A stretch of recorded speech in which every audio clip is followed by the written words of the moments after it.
Hello everyone, this is Giraffe. Today we are going to talk about Machu Picchu. Machu Picchu is one of the new 7 wonders of the world. The new 7 wonders were selected by global vote in 2017, with the requirement that they must still exist today.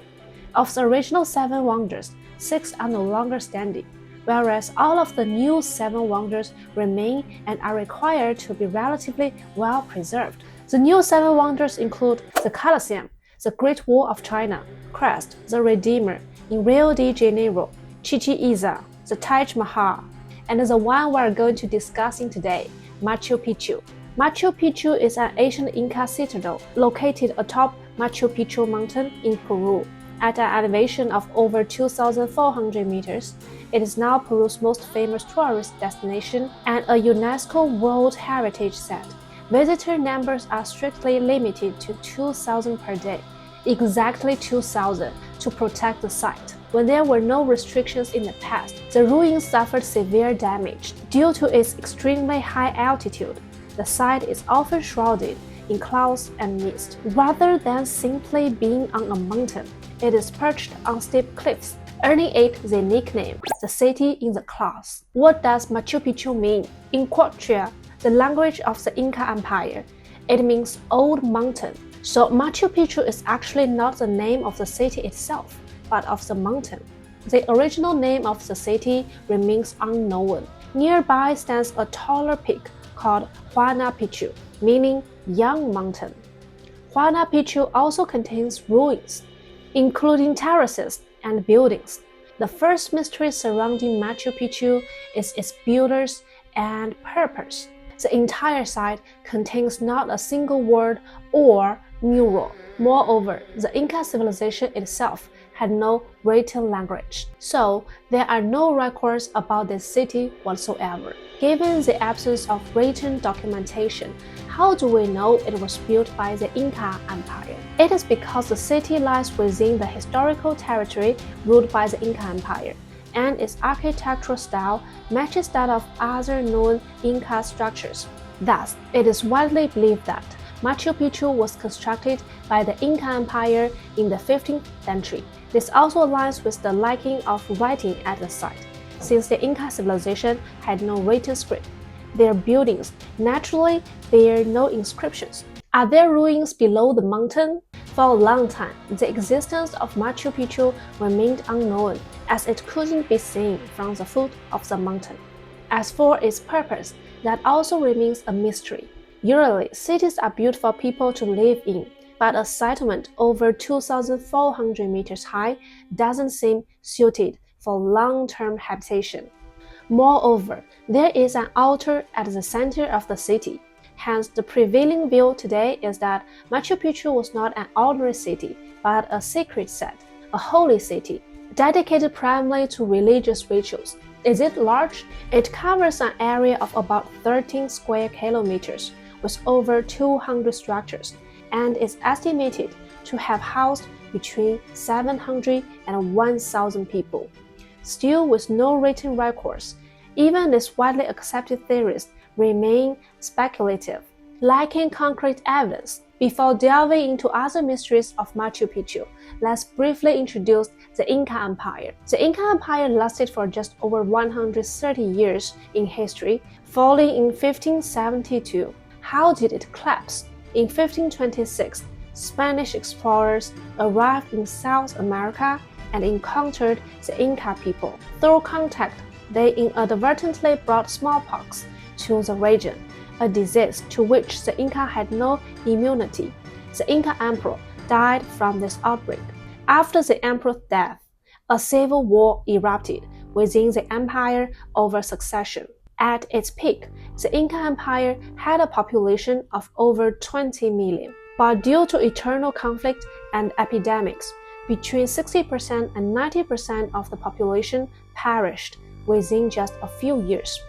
Taking advantage of this devastation, the Spanish conquered the Inca Empire and began plundering its vast treasures of gold and silver. There's actually a very interesting question about this situation. Imagine the moment when the Inca first encountered the Spanish in the jungle. How do you think the Inca felt at that time? Were they excited to see the Spanish, or was they frightened? Historical records from the Spanish provide some insight. According to these accounts, when the Inca first encountered the Spanish, they immediately believed that the Spanish were gods. In Andean mythology, gods were depicted as white-skinned and bearded. Moreover, the Spanish carried firearms, while the Inca civilization still largely in the Stone Age, used weapons made of wood and stone, and had never seen guns. The Spanish were also described as arriving with the wind, referring to their sailing ships. All of this led the Inca to conclude that these newcomers were divine beings. Thus, initially, the Spanish were received with immense reverence and hospitality by the Inca, treated as gods and offered many treasures. However, the Spanish did not respond with the same respect. Instead, they began to plunder, essentially thinking, if you are willing to give, then we will take everything. From the Spanish perspective, the Inca were simply natives, but to the Inca, the Spanish were seen as gods, a huge gap in understanding and a dangerous one.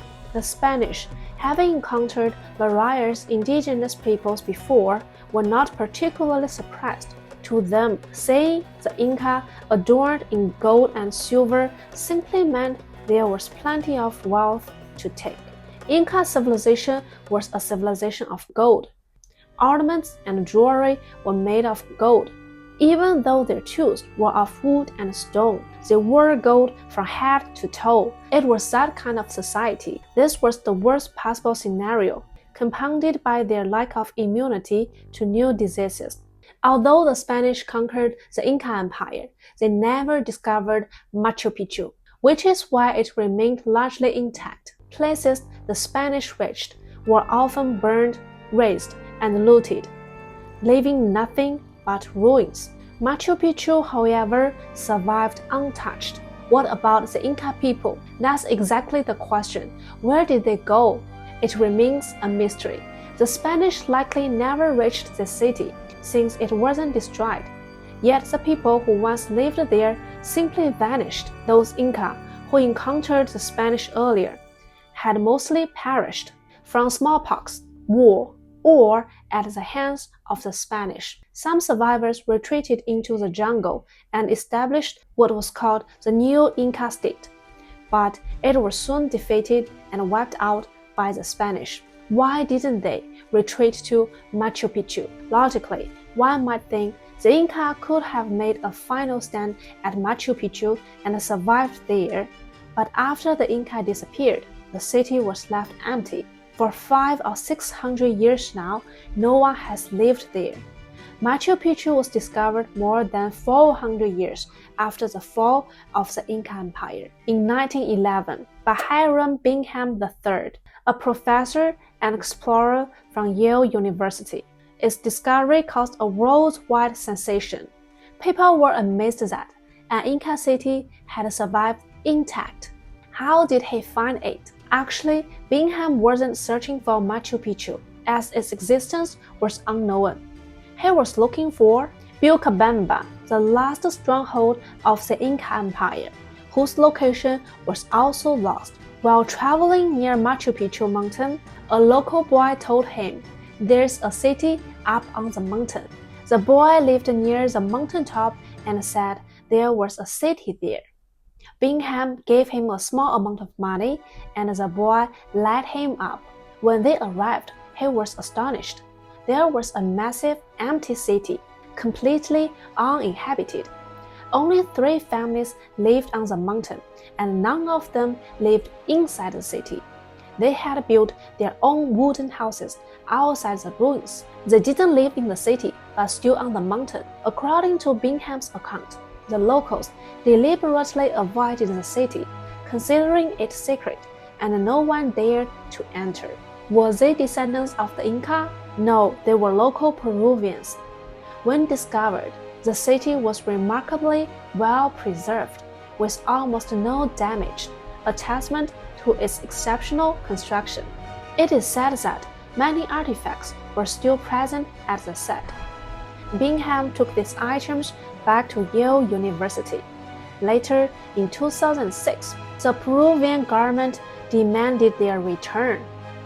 Bingham claimed he had obtained official permission to remove them, while Peru argued they were only loaned for research and should be returned.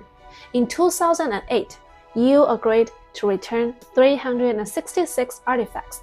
All of them, the Peruvian government claimed he had taken at least 40,000 items. There remains significant disagreement between the two parties on this matter.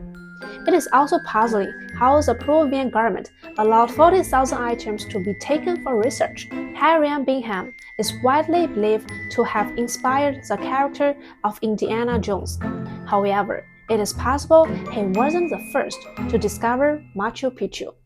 A German merchant named Augusto Burns may have found it earlier. In 1876, Burns went to Peru to build a railway and, while logging in the mountains, reportedly came across the city. It is said that when Burns discovered the city, it contained vast treasures, not just artifacts, but substantial treasures. With permission from the Peruvian government at the time, Burns transported these treasures back to Europe and sold them. This means that by 1911, when Bingham arrived, what he found were likely the remnants, items left behind or deemed less valuable, mostly everyday objects like pottery and utensils. The items Augusto Burns looted were likely gold artifacts. There is a distinction between treasures and cultural relics. Later, it emerged that Burns might not have been the first to discover Machu Picchu either. German geographer Hermann Göring wrote about it in a book published in 1877, which included a map he drew in 1874, marking structures at the Machu Picchu site. This suggests Göring may have been the first to document it. Göring and Burns were business partners, so the likely sequence of events is as follows. After geographer Göring discovered Machu Picchu, he informed his business partner Burns, telling him about the city and hinting at possible treasures.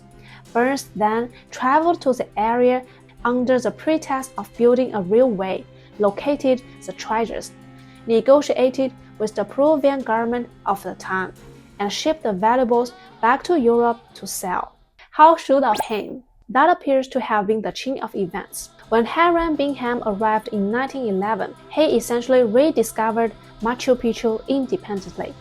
By then, only artifacts remained, giving a sense of regret as the true treasures were long gone. It makes one wonder how many gold objects and other precious items ended up in the hands of European elites, their whereabouts largely unknown. However, it is said that Burns kept a ledger recording who purchased these items, which could theoretically help treat them. That might be possible, but the buyers did pay for them, and it was done with government approval. How deeply did the Inca civilization revere gold? In their architecture, including the buildings at Machu Picchu, walls often feature small niches, like unopened windows, that originally held pure gold statues. These statues filled every niche. Similar to Pumapunku, they are from the same region and civilization. Where did all those statues go? They were taken. Just imagine, every niche once held a figurine. Besides the unknown builders and purpose, one of Machu Picchu's greatest mysteries is its astonishing construction technology. It is highly unusual to build a city atop a mountain peak, especially on such steep cliffs, given the challenges of weight distribution, angles, and construction methods. Peru is also prone to frequent earthquakes, often reaching magnitudes of 7 or 8, and Machu Picchu lies directly on a seismic zone. The site has endured centuries of shaking, yet without any maintenance, Machu Picchu has stood firm for over 500 years. That is nothing short of a miracle. What's more, it was built without any mortar or bending agents, just the stones meticulously stacked together, similar to Pumapunku. But Pumapunku has collapsed while Machu Picchu hasn't. Though whether Puma Punku collapsed naturally is uncertain, it saw warfare, bombardment, and even target practice. People have been inside, so it is hard to say. Machu Picchu remained untouched, and it never fell. Even with our current design capabilities, it would be nearly impossible to build a stone city in such a location that could stand for 500 years without collapsing. Forget building a stone city, even using reinforced concrete to construct a building atop a mountain peak, leaving it unmaintained for 500 years would almost certainly lead to its collapse. The buildings we live in today require constant maintenance to remain standing. Not to mention earthquakes. Yet, the Inca, a stone tool civilization, achieved exactly that. So why hasn't it collapsed? Research over the years has revealed that although the stones at Machu Picchu vary in shape and size, they fit together perfectly, with almost no gaps between them. Each stone was particularly carved and shaped. How did they process such stone remains unknown, as they had no iron tools. Is that strange? They had gold. They had gold, but not iron. They had copper, but not iron. Not a single iron artifact has ever been found in the entire Inca civilization. Only treasures, valuable items. Anything not valuable was simply ignored. They had gold, sturdy housing, and advanced techniques. Studies show the Inca civilization was remarkably prosperous. Even in the 15th century, most societies consisted of elites and slaves living in starkly different conditions. But in the Inca civilization, even the worst-ranking farmers lived in solid, well-built houses. What does this indicate? Everyone was relatively wealthy. There were no extremely poor people, no pens or enclosures for slaves. Everyone lived in good quality housing. Our modern buildings also have tight seams, even tighter. Having no gaps alone isn't enough. It was later discovered that the stones at the base of the structures are irregularly shaped with multiple facets. This is actually crucial. During an earthquake, these irregular shapes and varied surfaces help disperse the force in different directions, much like modern seismic dampers. Instead of transmitting force in one direction, the energy is scattered across multiple planes, each redirecting it differently, effectively dissipating the shock. Very advanced. Moreover, the irregular shapes mean that stones interlock like puzzle pieces. Protrusions and recesses prevent them from shifting out of alignment. Modern technology can't replicate this. We don't know how to work stones this way, nor can we guarantee such structures would stand for centuries or millennia without collapsing. Crucially, there's no mortar between the stones. This actually has an advantage. It allows slight movement between stones, which helps dissipate energy during seismic activity. When the shaking stops, the stones settle back in their original, perfectly fitted positions.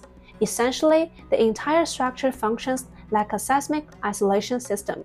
No matter how much it sways, upper levels remain stable and the stones don't collapse. Incredibly sophisticated.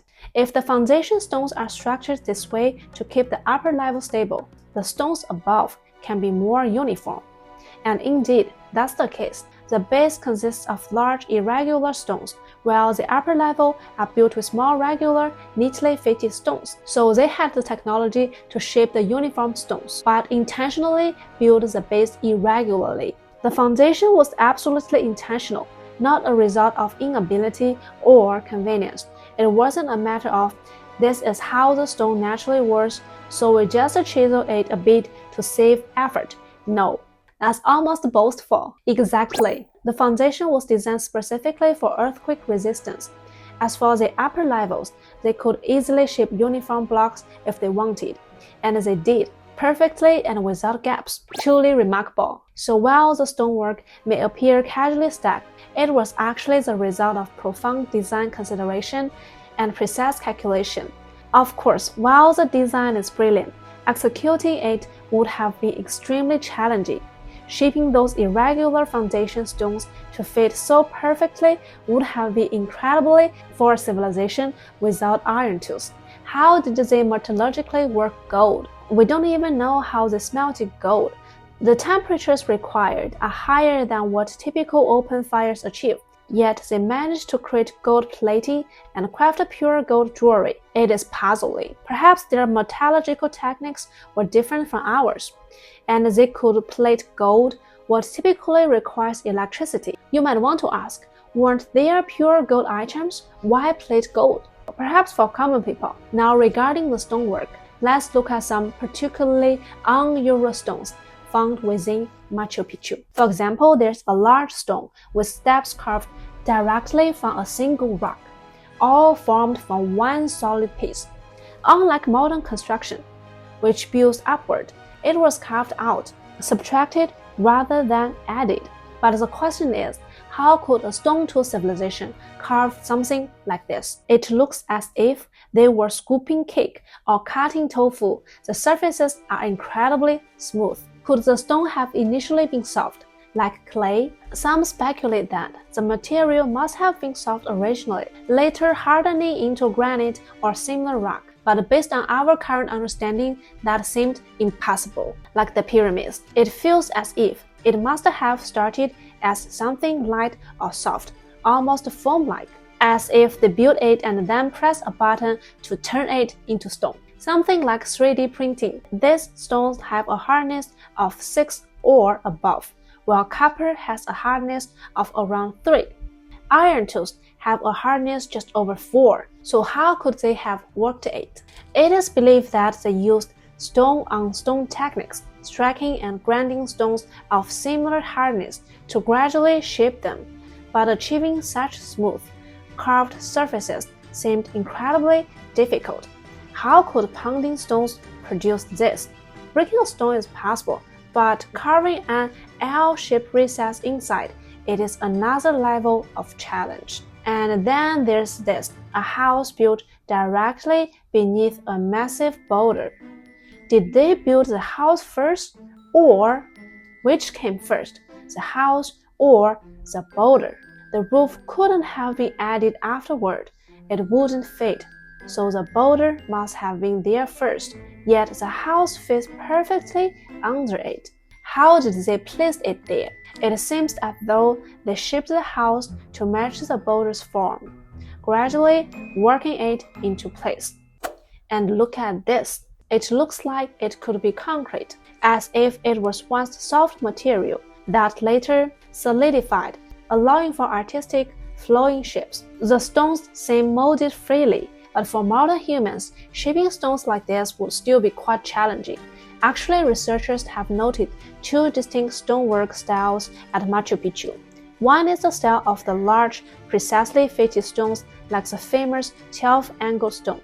The other is a style using similar, rougher stones, often packed with earth.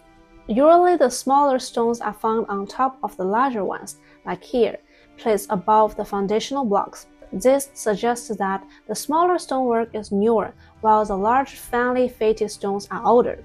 Look here too, large stones below, perfectly fitted with smaller stones on top. And here again, large stones below, smaller ones above. The lower stonework is older, the upper is newer. This indicates that the Inca construction techniques may have significantly declined over time. With the older large stones, they could carve any shape they wanted. The upper sections are filled with earth in the gaps. They used soil here. Yes, because the gaps were large, they filled them with soil to prevent collapse. The lower sections, however, don't have this. You couldn't even fit a hair between the stones. Some argue this isn't a decline in skill, but rather the work of 2 different groups, a highly advanced civilization that originally built the city with precise stonework, and later builders who came after they left, using cruder techniques. Then 1,000 or 2,000 years later, the Inca arrived and found these remarkable foundations already in place. They likely thought, there's already a base here. Let's build a city on top of it. But without the original builders' technology, they could only imitate, and not very well, which is why the upper sections are made of such smaller, cruder stones. There's one structure at the Machu Picchu that particularly highlights this point. This building sits on a massive stone weighing over 10 tons, but that's not the key detail. The stone has clear cracks along its side. It looks like it is on the verge of collapsing. Geologists and seismologists who examined it state that such cracks would require at least a magnitude 9 earthquake to form. Yet it hasn't collapsed, it only cracked. What's intriguing is that within the same city, the smaller stone houses made of rough rubble remain completely intact, while only this large foundational stone shows damage. This suggests that the smaller, rougher stone structures may have been built after the earthquake. Further evidence of two distinct construction phases by different groups. One group built the large, precise stone foundations and then left. A major earthquake struck. Later, a new group arrived, found the city's foundations, and built atop them using smaller stones. Since then, even significant earthquakes haven't topped these sections, thanks to the site's incredibly resilient and seismic-resistant design. The shaking intensity from such a strong earthquake at that altitude must have been unimaginable. Exactly, the force of that shaking would have been tremendous. This isn't just ordinary seismic resistance. It is a level of engineering that modern technology still cannot match. Truly a city in the sky. On the other hand, if the Inca themselves had built it, why would their architectural skills have declined over time? But many ancient civilizations faced similar declines. It is true, as we discussed before, ancient Egyptian civilization followed a similar pattern. The Great Pyramid of Giza is the most impressive, while later pyramids were much smaller and often collapsed. Yet the Great Pyramid still stands firm, completely intact. The ancients could create it, but modern humans cannot replicate it. Many crafts have been lost over time. This appears to be another lost craft. It seems later generations were imitating something that existed long before, but never quite matching it. They weren't working from the same blueprint. They didn't know how it was originally built. They kept imitating, but never surpassed it, like trying to copy a masterpiece without understanding its essence. Actually, there's one observation that seems to support this idea. The ancient Inca capital was Cusco, which is also a tourist destination. The famous 12-angled stone is located there. Cusco isn't far from Machu Picchu, and it too has many massive stone foundations. Is the architectural style the same? This is a wall in Cusco. The 12-angled stone I mentioned earlier is part of Cusco city walls. These stone foundations have withstood centuries of major earthquake without budging. Even today, they remain completely intact. Yet, after the Spanish conquered the Inca Empire, they built structures on top of these foundations. Whenever an earthquake struck, the Spanish-built houses collapsed, while the ancient stone walls stood firm. Modern Peruvian buildings also suffered the same fate. The ancient walls remain unshaken, but the newer constructions above them crumble. This strongly suggests they were not built by the same people. One possibility is that the Inca arrived at a site where ancient ruins already existed, settled there and built their own structures on top. Later, the Spanish destroyed those Inca additions, but the original stone foundations remained, impossible to demolish. This implies that these stones may not have been worked by the Inca at all, so it might not even be Inca civilization. It could be much older. Why doubt the Inca?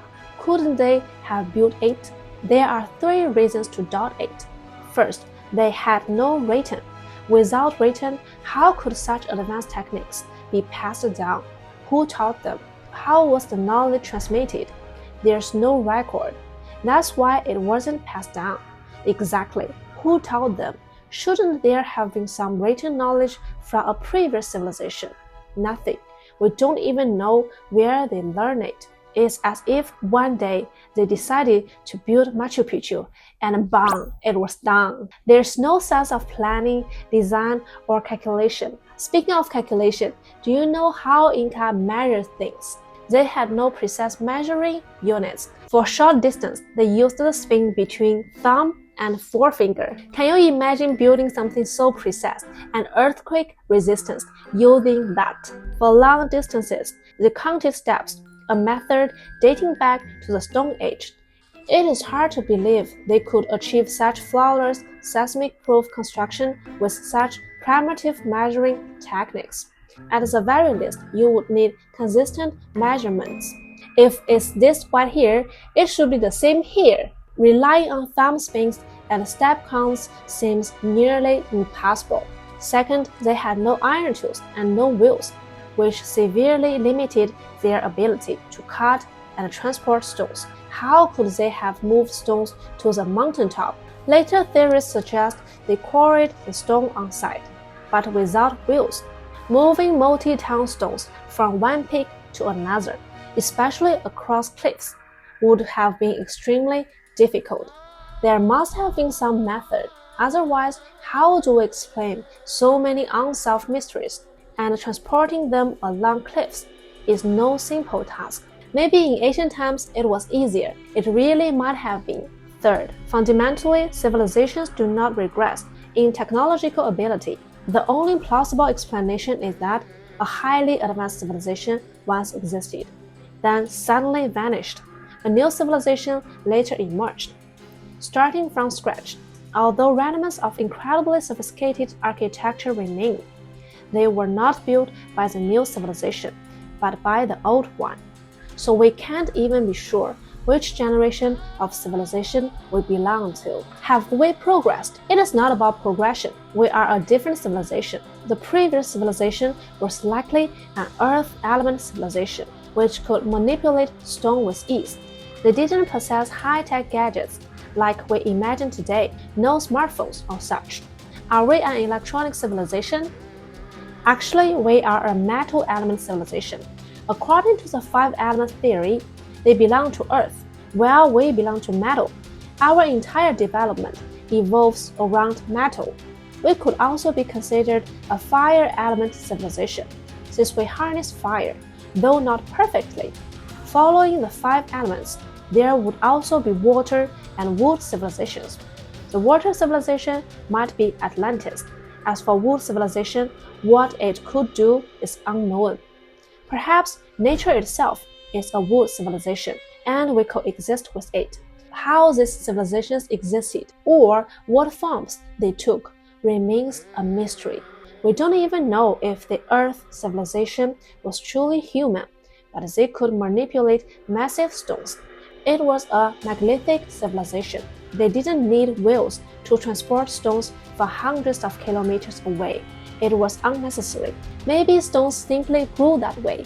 For an Earth civilization, that's entirely possible. So, it is plausible that the five elements represent a cycle of civilizations. This is what the theory of 五行, five elements, might actually describe. According to the sequence of metal, wood, water, fire, and earth, the next civilization after ours would be a wood civilization.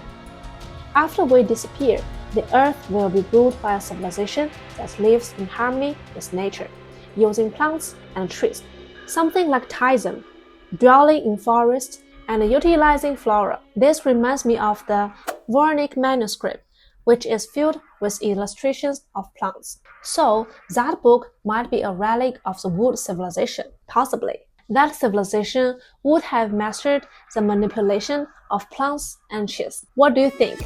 Leave your thoughts to the comments. See you next time!